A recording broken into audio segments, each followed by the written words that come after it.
सुप्रभातम बच्चों, मैं महेश गौतम, शिव ज्योति educational group Kota से। बच्चों, आज हम कक्षा 8 पंचदश पाठः 15वां पाठ पहेलिका, इसका नाम क्या है बच्चों? पहेलिका, जिसमें बहुत सारी पहेलियां हैं। पेज नंबर 111 से पढ़ेंगे। बच्चों, पेज नंबर 111 निकालिए। पहेलियां, पहेलियां मनोरंजन का एक प्राचीन तरीका है।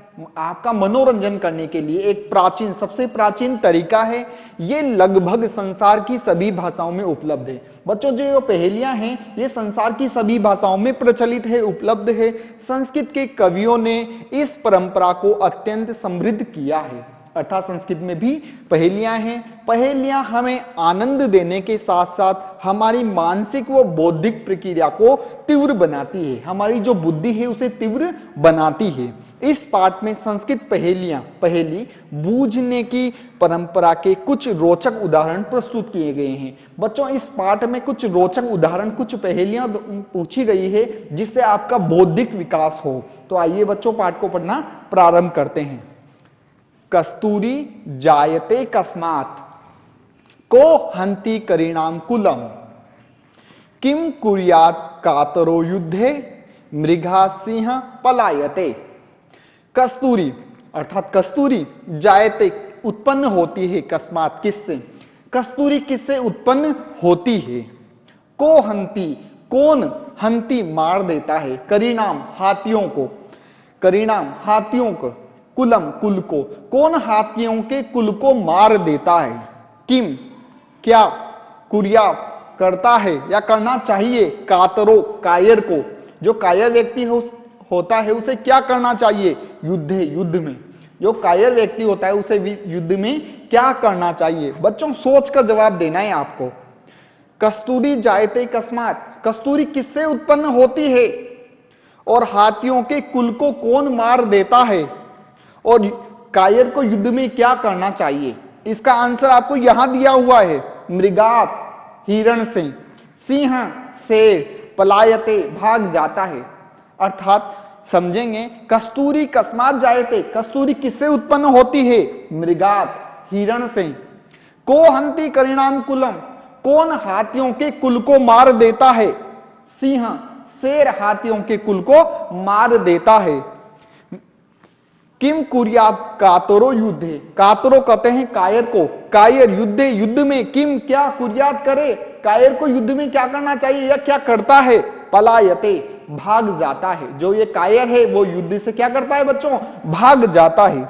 जैसा कि हिंदी अर्थ में लिखा हुआ है, कस्तूरी किससे उत्पन्न होती है, कौन मार देता है? हाथियों के समूह को या हाथियों के वंश को, हाथियों के कुल को। और कायर व्यक्ति युद्ध में क्या करे?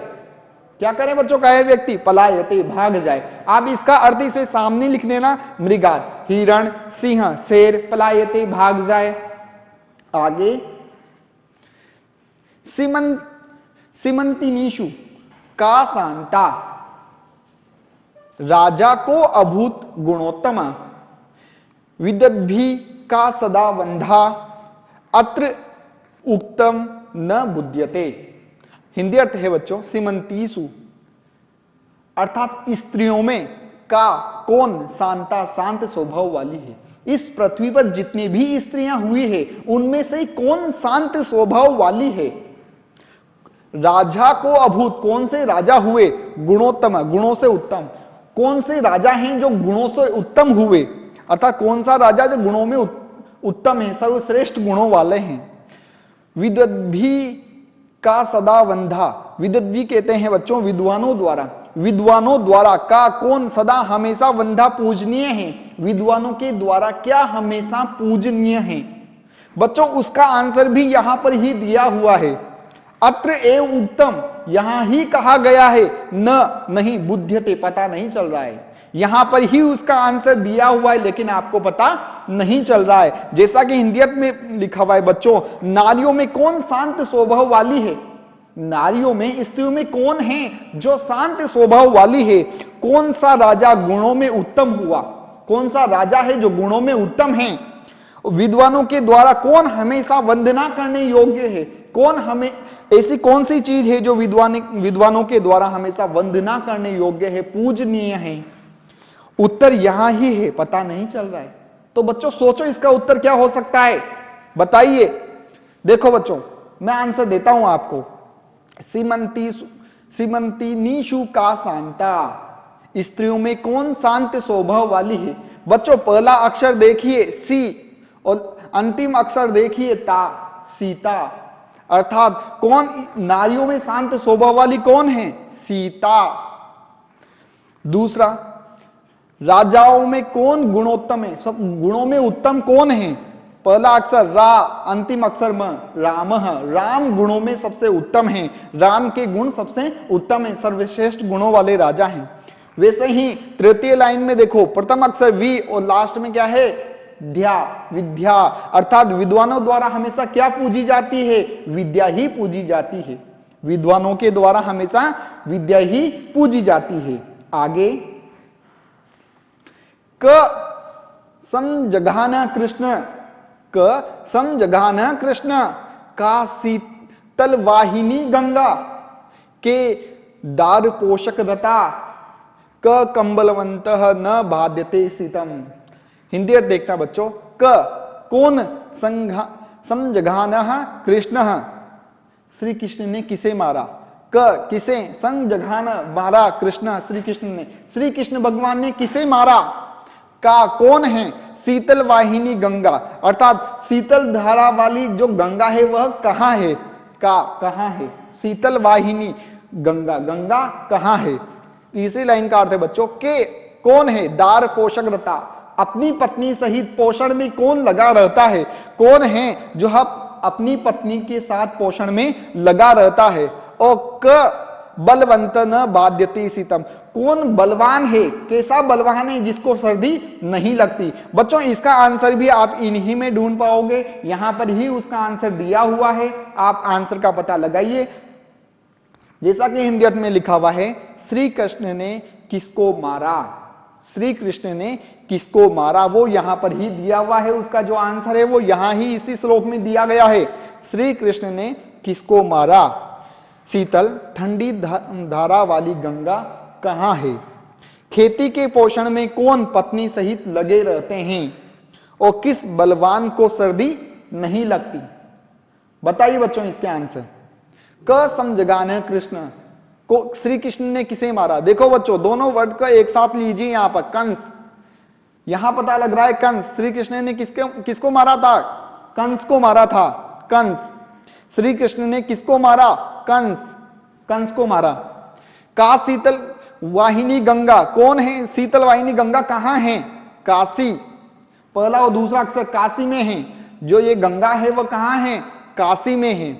और यहां पर है कि खेती के पोषण में कौन पत्नी सहित लगे रहते हैं? केदार। यहां पर बच्चों केदार का अर्थ है किसान। किसान हमेशा अपनी पत्नी के साथ खेत कार्य में लगे ही रहते हैं, खेती में लगे ही रहते हैं। क बलवंत न बाध्यते शीतम, किस बलवान को सर्दी नहीं लगती? कंबल।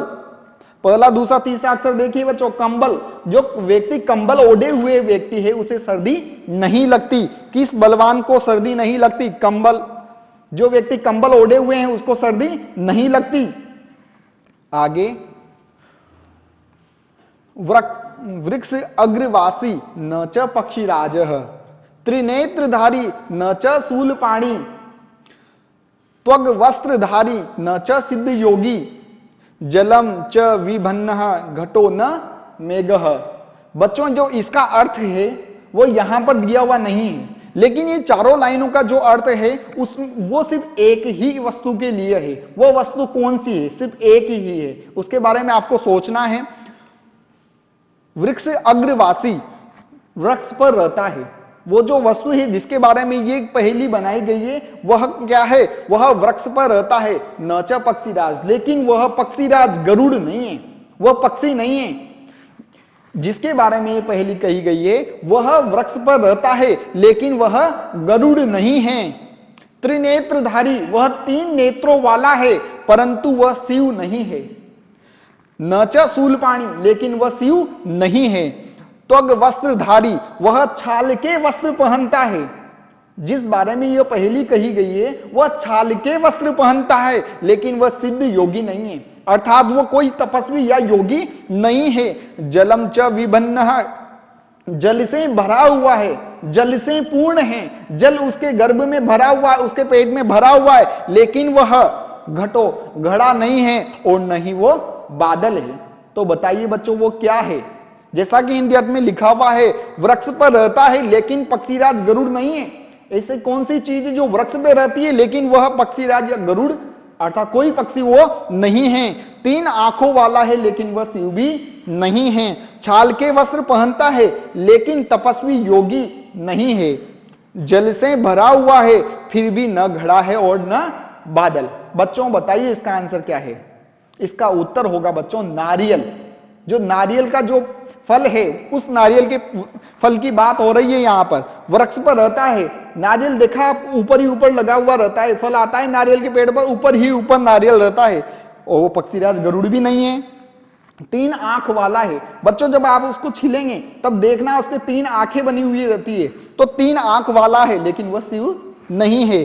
छाल के वस्त्र पहनता है, जब आप उसे निकालते हैं, छाल हटाते हैं उसकी, तो छाल पहनता है वो, लेकिन वह तपस्वी या योगी नहीं है। जल से भरा हुआ है, उसके अंदर जल रहता है बच्चों, लेकिन वह घड़ा भी नहीं है और नहीं वो बादल है।